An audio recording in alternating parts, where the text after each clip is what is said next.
দেশের সার্বিক পরিস্থিতি যদি আমরা খুব সুন্দরভাবে পর্যালোচনা করি, সেটাতে আমরা দেখতে পাই আমাদের দেশ নিয়ে চক্রান্ত চলছে।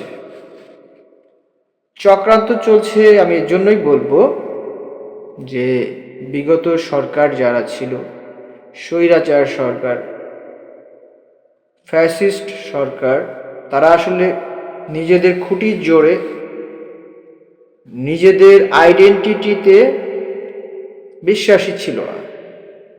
তারা একটা পরগাছা সরকার ছিল। অন্য দেশের স্বার্থ সিদ্ধির জন্য এই দেশের মানুষের সাথে প্রতারণা, প্রবঞ্চনা, মিথ্যা অভিনয়, প্রোপাগান্ডা এবং যত রকম অপকর্ম আছে সব কিছু তারা করেছে। তারা যখন এই দেশ থেকে বিতাড়িত হলো, তারা চিন্তা করলো তাদের আইডেন্টিটি মোটামুটি সব কিছুই মুছে যাচ্ছে। মানুষ দিন দিন বুঝতে শিখছে এবং মানুষ তার অধিকার আদায় করতে শিখে গেছে। মানুষ কথা বলা শিখে গেছে। মানুষ তার ন্যায্যতা নিয়ে দাবি তুলছে। এগুলো নিয়ে তারা খুব মনক্ষুণ্ণ এবং ভয়ে আছে। তাদের বিগত 20 বছরের সরকার পরিচালনা ছিল পুরোটাই পুলিশ বাহিনী নির্ভরশীল। ভারতবাসীর একটা তাবেদারি সরকার, তাদের সব কিছু এখানে বাস্তবায়ন করার জন্য এই সরকার ছিল। কিন্তু জনগণ কি করেছে? বাংলাদেশের জনগণ কি করেছে? বাংলাদেশের জনগণ যখন দেখল তাদের দেওয়ালে পিঠ থেকে গেছে, তাদের বাক স্বাধীনতা হনন করা হয়েছে, তাদের মেধার অবমূল্যায়ন করা হচ্ছে, কোথাও কোনো মেধা এবং তার সুষ্ঠু বিচার পাচ্ছে না মানুষ, সব জায়গায় দলীয়করণ, প্রত্যেকটা মানুষের জীবনে দুর্বিষহ নেমে এসেছে, দ্রব্যমূল্যের নাভিশ্বাস, ঊর্ধ্বগতি মূল্য। মানুষ যখন দেখল তারা খেতে পাচ্ছে না, কথা বলার অধিকার নেই এবং তারা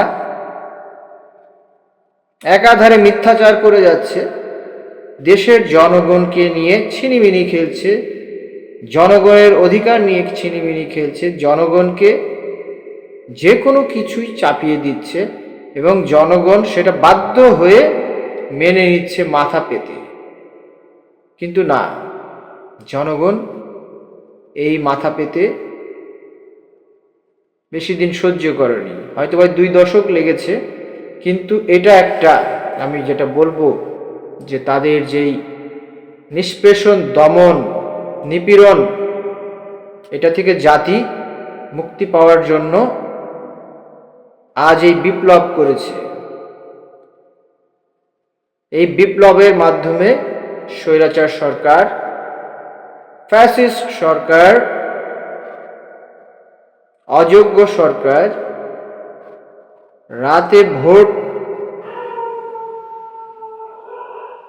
কাউন্ট করে নিজেদের ব্যালটে রাখার সরকার, মানুষকে দমন, নিপীড়ন, নিষ্পেষণ এবং যোগ্য মানুষকে যথাযথ মূল্যায়ন না করার সরকার,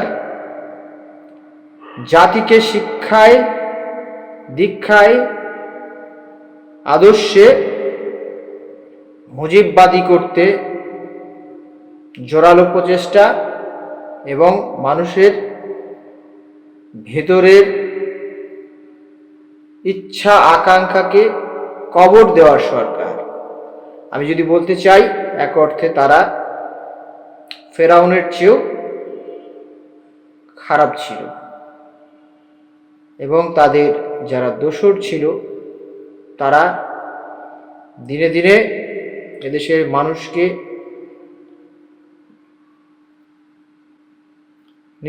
নিষ্পেষণ করেছে, তাদের অধিকার, তাদের আশা আকাঙ্ক্ষা বানচাল করে ফেলেছে। জনগণ কখনোই মুখ তুলে কথা বলতে পারেনি, বাক স্বাধীনতা হরণ করা হয়েছে। এই ফ্যাসিস্ট সরকার তার পুলিশ বাহিনী, প্রশাসন এবং ছাত্রলীগ কর্মী, হেলমেট বাহিনী আমরা যাকে বলি, তাদের দ্বারা প্রত্যেকটা নিরীহ মানুষকে, দেশবাসীকে চরমভাবে ভোগান্তির সম্মুখীন করেছে। মানুষের জান মাল, মান ইজ্জত এগুলো নিয়ে তারা কখনোই ভাবেনি। দিনে দুপুরে মানুষকে খুন করেছে। আমরা 5ই আগস্টের যে ভয়াবহ দৃশ্য দেখেছি, 19শে জুলাই থেকে 5ই আগস্ট পর্যন্ত আমরা যে ভয়াবহ নির্মম যেই বিভীষিকা দেখেছি তা বর্ণনা করে শেষ করা যাবে না। মাসুম বাচ্চা থেকে বয়স্ক লোক কেউই পার পাননি। তাদের রোষানলে পড়ে 3-4 হাজার সাধারণ জনগণ, ছাত্র জনতা, আন্দোলনকারীরা নিহত হয়েছে। 50,000-এর উপরে মানুষ চিরতরে পঙ্গু হয়ে গেছে। এই দায়ভার কার? এর দায়ভার অবশ্যই বিগত সরকারকে নিতে হবে, এবং অবশ্যই তাদের বিচার হবে। এই বাংলার মাটিতে জাতি তাদের বিচার করবে, এবং সেই বিচারে কেউ রেহাই পাবে না। এখন যে চলমান পরিস্থিতি আমরা দেখতে পাচ্ছি, এই চলমান পরিস্থিতিতে যেসব প্রপাগান্ডা ভারতীয় গণমাধ্যমগুলো আমাদেরকে নিয়ে হেয় প্রতিপন্ন একটা দাঙ্গা লাগানোর প্রচেষ্টা করছে, এবং আমাদের প্রতিনিয়ত হুমকি ধামকি দিয়ে যাচ্ছে, এই জিনিসগুলো আমরা কখনোই মেনে নিব না। এর জন্য কঠোর প্রতিরোধ গড়ে তুলব, এবং তাদের সমীচীন উত্তর দিব, জবাব দিব। কোনো কিছুই তাদের বাস্তবায়ন হবে না এই বাংলার মাটিতে। তারা পালিয়ে গেছে চোরের মতো, সবার চক্ষু ফাঁকি দিয়ে। আপনারা দেখেছেন দেশবাসী, তারা কিভাবে এই দেশ থেকে পালিয়ে গেছে, এবং তারা আর কখনো ফিরে আসতে পারবে না। আমাদের উচিত হবে তাদেরকে এই দেশে যেন আর কখনোই ফিরে না আসতে পারে। এই দেশের সাধারণ মানুষকে যেন তারা আর কখনোই কষ্ট না দিতে পারে।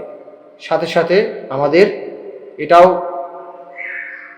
বুঝিয়ে দিতে হবে, ইন্ডিয়ার সেই সন্ত্রাসী দাদা বাহিনীকে, তাদের আমরা তোয়াক্কা করি না, তাদের পণ্য আমরা বয়কট করছি। তাদের দেশে আমাদের না গেলেও চলবে, বরং তারাই আমাদের দেশের খেয়েছে পড়েছে। তাদের দেশের লোকজন আমাদের এখানে চাকরি করেছে, আমাদের অর্থ সম্পদ চুরি করে নিয়ে চলে গেছে। প্রিয় দেশবাসী, অবশ্যই আপনাদের উচিত এগুলো রুখে দিতে হবে, এবং তাদের এই সন্ত্রাসী কর্মকাণ্ড কোনোভাবেই যেন আমরা প্রশ্রয় না দিই।